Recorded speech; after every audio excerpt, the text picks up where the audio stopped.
Criminal elements continue to prowl, seeking out the most vulnerable victims in the city.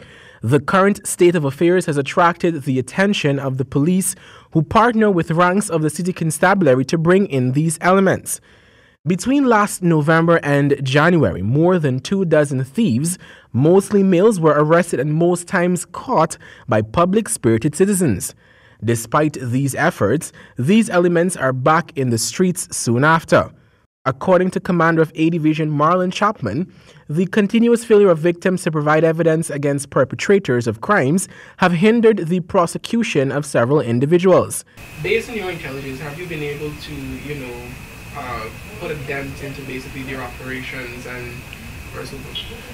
All right. Firstly, the city constabulary ranks in A Division. We're working hand in hand because as we speak, there's a joint patrol out. And that's been going on ever since, I would have taken over the division.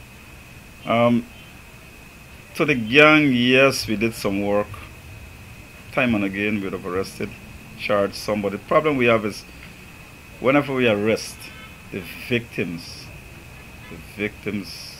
don't turn up. In most cases, they don't turn up. So if the victim don't turn up, we'll have to keep for a while, interview, and then send up. The commander said that the police's intelligence has led them to a gang of youths, many of whom are seasoned criminals. We have a bicycle gang that is moving around, and looking at persons who would be going around doing a legitimate business, attack them. Some might be using knives. In one case, there's a cutlass, and in some cases, what appears to be firearms. We would have arrested and charged some persons, but there's still some more out there that we're looking at.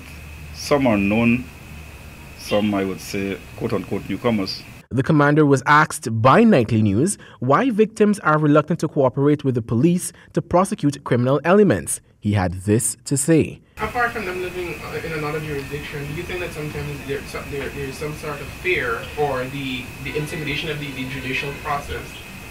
I would not want to make a comment about the judicial process, but I can fear, but in terms of the suspect and victim, yes, I can understand that.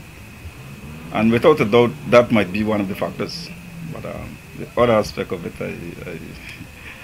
I would not want to go down that road. Javon Vickery, HGP Nightly News.